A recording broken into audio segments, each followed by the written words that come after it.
of focusing on winning arguments, we're teaching the basic fundamentals of sales and marketing and how we can use them to win in the world of politics, teaching you how to meet people where they're at on the issues they care about. Welcome to the Brian Nichols Show. Well, happy Saturday there, folks. Brian Nichols here on the Brian Nichols Show. I know I missed you there yesterday because we wanted to have today's guest on the program to fulfill our 5 episodes this week. And by the way, I am Brian Nichols, your humble host. And of course, it's another fun-filled episode that you can be in store for. Today, we're going to be going more towards local politics. We're going to be talking to a candidate who's running for local township committee in Branchburg, New Jersey. Tara Murphy, welcome to the Brian Nichols Show. Thank you, Brian. Absolutely. Tara, thank you for joining us here on the program. You're running local. We talk about this all the time here on the program. It's so important to talk local to the issues that matter to the people who you're living around, who you live with, who are likely your neighbors, your family, your friends. So Tara, thank you for going out and fighting the good fight. And yes, running on those local issues. To start things off, let's take a moment, introduce yourself to the audience and why you're running for, yes, township committee there in Branchburg Township, New Jersey. Thanks, Brian. I am a married mother of 2 children. I've lived in my town for about 11 years, and more and more every year, there's more building and less open space in the town. And we get a lot of flooding because of it. And this is usually brushed off by the current township administration. So I'm running for township committee this year against 2 Republican incumbents, prioritizing open space and freedom for residents over the overdevelopment, both commercial and residential, in the town, which is causing flooding. The town has been run by Republicans for at least 25 years, maybe longer, and there are no term limits. So it's just probably the case throughout many local municipalities. But I would like to bring it up as a campaign point. Last year, the mayor told me that businesses were more important than residents. In 2020, the township overturned a marijuana referendum, saying that the people did not know what they were voting for when they voted to legalize marijuana. The township also regularly disregards the master plan for building and grants variances very, very easily. So that is why I'm running for township this year. There you go. There's the outline. Now let's talk specific issues you brought up there. Now you brought up at the very beginning, and I assume that's likely because it's the probably most important issue to you right now and probably to the community. But speak to that, the flooding that you're referring to, and what's been taking place. Is it government action, government inaction that's causing the problem? It's a lot of times commercial and residential developers will say, oh, it won't be a problem. I'll just put in this here and this there. But, you know, when you have a big storm, if you heard of Hurricane Ida last year, the water has to go somewhere. And when you put in structures and there's less land, you know, it's got to go somewhere, and it goes to the nearest, place where it can. And in a lot of parts of town, it ends up being in people's basements. And if they don't have basements, it ends up being in the living room. And, this causes a lot of problems for people, even in extreme circumstances. But within the last year, road closures because of the flooding, roads being damaged and needing repairs because of extreme flooding. And it's because 100 years ago, this was a lot of farmland, and that's not the case anymore. But there's just no place for the water to go. And, no matter what they say, it's going to be a problem. So let's talk about solutions. We talk about solutions here because at the end of the day, and it's much like the sales process, people want to not just hear the problem itself, but rather tell me how you can make it better. How can we, and I didn't even ask your political affiliation here, how can we, and we talk about the greater liberty world, help solve these problems we see brought forth. So talk about that, Tara. What do you see as the solution to, in this case, the government or the government inaction or action to the flooding issue? There are things that the town can do to make the process less for developers. They can require plans that completely conform to the code, along with their plans looking for a million variances, which is often the case, and see if they actually go through with it. If they can even submit a conforming plan. A lot of times they can't, and they might just, take their show elsewhere. What we see a lot of the time is that the township saying, there's nothing we can do. Our hands are tied, and yes, private owners have a lot of, leverage there, but there are ways that they can make the process, the application process, more challenging, and not just throw up their hands and say there's nothing they could do. I know that it also has a lot to do with the current regime having a lot of connections in the local business world that influence their decisions. And I don't have any of those conflicts of interest. What do you see? And let's maybe talk about the business environment, because we talk about a lot to small business owners in general, sales professionals here in the program. So you brought up a couple of times where I think you said that there was the one person on the committee who said that business means more than the residents or the people. So what is it specifically you're seeing as issues from the business perspective? What's being done or what's not being done based on their influence or inaction as well? Local business applications to build or expand with multiple variances are getting approved very, very easily.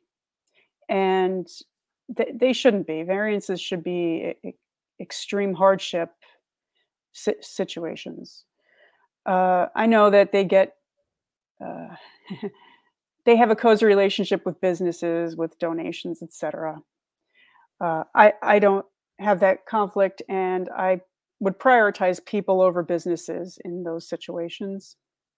The other thing is, while there's a lot of turnover in food establishments out here anyway, and they'll go ahead and build new ones while old ones are sitting empty. And there's got to be some way to incentivize rehabilitating the derelict properties rather than building new ones. Restaurants tend to have a high turnover rate. That's the nature of the business. So we're seeing new ones being built and old ones sitting empty, which doesn't make sense. And what do you see as I guess the reasoning behind that, right? Because to your average person hearing that, yeah, it doesn't make sense. And I mean, we obviously here in the program, we support less intervention in the free market. So I know there's going to be people in the audience who are saying, well, Tara, what if the reason that those buildings are sitting empty is because it's a lot less expensive for the businesses to keep those buildings empty and build new ones than it would be for them to rehabilitate or fix or whatever they need to do for those other locations. And it's because of existing government variances that are already in place that they're looking just for loopholes. Well, yeah, of course, that's it. Commercial real estate write-off that they get. But the town can give incentives and more incentives to rehabilitate the old properties. I know eminent domain is something that should only be used in extreme circumstances, and we maybe have one of those situations in town where it could be used. I'm not in favor of using it, lightheartedly. I'm scared of eminent domain, if I'm gonna be real with you. It's always a slippery slope. I'll give you some context, right? I'm from upstate New York, and it's right near the St. Lawrence River Valley. And the St. Lawrence River Valley went through an expansion project back in the 50s where there were thousands and thousands of acres of land that were lost. Farmers' lands, just private property flooded because of the expansion of the seaway. And it was all done. it was air quotes paid for by eminent domain at the market value. But I mean, did they have a choice? No. And that's generations of families, farms and stuff being just completely flooded away.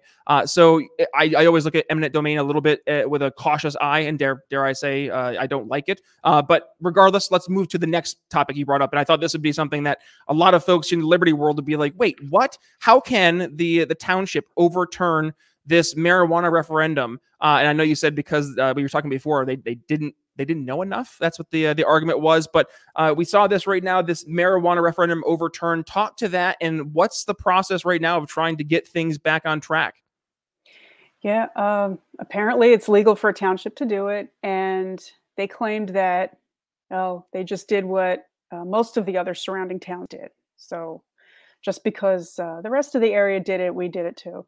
And somehow they felt that people didn't realize what they were voting for, but the town had the option to do this within a certain amount of time of the referendum, and then it's good for 5 years.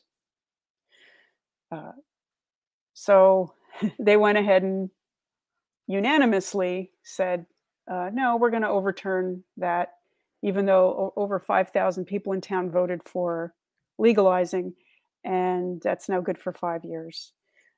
There was also a comment made about it going against the morals of the town, which is offensive because 5 people feel like they are dictating the morals of the town, which I disagree with. And if elected, I would never dream of telling people what the morals of the town are. And everybody should decide for themselves if they want to smoke it. I don't think that's a super controversial opinion here for this audience. But no, let's talk about the reasoning and maybe the dare I say testicular fortitude of these, as you mentioned, 5 members on the township committee. And it likely is due to the fact that, and we see this incumbency bias in the average voter, where they will continue to not just elect, but then re-elect these individuals, especially if they have the favorite party letter next to their name. So let's talk about term limits. You brought this up as well, and likely across the United States, there are little localities where you've seen an individual in office for probably 40, 50 years. They've been there. They're all fat, happy, and sassy, sitting at the top of whatever their cushy position is. I mean, heck, we have our "Don't Stop Trusting Government Bureaucrats" shirts here. That includes those who have built their entire careers on just living at the public dole, as whatever the role may be. So now, are those positions important? Absolutely. However, we're seeing, especially right now across the board at a federal level, just the ridiculousness of having people who are in their 70s plus dictating the entire direction of the country. And at the head of that being Joe Biden, who I dare say, and I don't think it's a controversial statement to make, is either having some mental cognitive disabilities or he's on his path towards dementia. So that being said, term limits, I think, is absolutely a fair conversation to be discussing. What would that look like at a local level there in Branchburg? It would look just like what the president and the governor of New Jersey have, two limits or 2 terms. And there's no reason why the same people should be here for 25 years. It's an open invitation to corruption and conflicts of interest. Could you elaborate a little bit more in terms of how you would correct that? Like, what would that look like from actually instituting, if that makes sense? Oh, I think it's an ordinance that would need to be passed. And if elected and being the only libertarian, or if my running mate and myself floated the idea, we would still be in the minority. But it would at least get people thinking, gee, why do we have term limits for the governor and the president of the United States, but not our township? Why are the same people there for 25 years? It discourages participation. A lot of people just assume, oh, this person's running again, this person's running again. And, knowing that they could just keep running until they reach old age and past that, just discourages new ideas and new blood from getting into the committee. Well, let's do this. This is my challenge because this program, and as everybody hears there, every single intro, what are we trying to do? We bring the world of sales and marketing to the world of the greater liberty politics. And let's talk about, instead of, let's just say term limits is tough to get enacted because, to your point, they were willing to overturn the will of the people, all 5,000 votes for the marijuana referendum. I doubt that they would, have a second thought at doing the same thing when it comes to putting in term limits as well. So let's talk about meeting people where they're at on the issues they care about, and specifically through the way we talk about these ideas. Would you give me an idea of how you find the best way would be to communicate your values, our values, and the liberty-based solutions we're bringing to the table? So this is a grassroots movement. There has never been a libertarian running in my town, and probably most of the towns in my state. And so I'm starting from the ground up. I've been going door to door, talking with people directly. I haven't done anything with social media because I don't think that that's an authentic way of talking with people and finding out the issues. The big thing that I'm hearing when I speak to people face to face is the open space problem. And going into this, that's how I felt. And hearing most people are concerned. I mean, nobody said, no, I want less open space and more buildings in town. Then I know I'm on the right track. What can you elaborate a little bit, by the way, on the open space? You brought that up a couple times. What is that, and what's the issue right now? Preserving land that's vulnerable to getting developed, land that's in parts of town, literally they're building on floodplains, low-lying areas that are already flooding, but maybe it's an empty field and you could see that, that it's flooding. They're going to go ahead and build housing units on it, or a strip mall, and it's going to flood. So what was the other part of your question? Sorry. No, I think that was actually.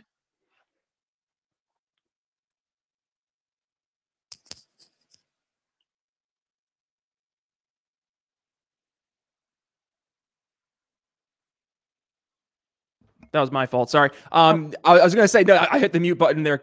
There's a dog upstairs barking. No, so one of the questions I had was in regards to actually getting this into action. Is it because people are seeing right now the issue of the flooding? Is that what's leading this conversation, this charge? Yeah, that is a big issue. People are talking about moving. Some of them are listing their house. They've lived here for a long time, but they just can't take it anymore. And we deserve the freedom to live where we want to live and not be under siege by builders. Yep. All right. Well, how about this, Tara? I think we've covered the main issues that we brought up here today that are affecting those folks there in Branchburg, New Jersey. And obviously, we want folks to go ahead and not only go ahead and learn more about you and continue the conversation, but learn more about the role, the position, and what it will entail and how they're going to go ahead and support you. So please give us a call to action. How, Tara, can they go ahead and support your candidacy for Township Committee? Come to my Twitter, which is freedom4BBURG, and sign my petition. I need at least 100 signatures by June 7th. That's more than twice as many as Republicans and Democrats need for the same position. And I am about 3/4 of the way there. So I think I can do it, but I could always use more help. And I will announce on Twitter once I get the required signatures and a website going. And then I will spell out the platform better, because Twitter doesn't really give you a lot of room to do that. Attend the planning board meetings, attend the township committee meetings, and speak up. And Tara, I think this is the most important question. When's the election? When can people actually go to the voting booth? Again, if you get onto the ballot there after we get the petition, but when does that actually take place? Yes, vote for me on November, I think it's November 2nd, November 1st. 2022? Oh, no, I'm sorry. It is November 8th. Yes.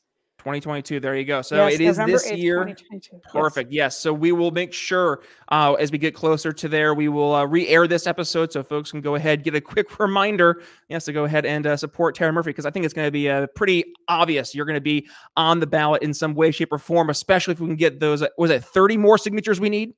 At least, yes.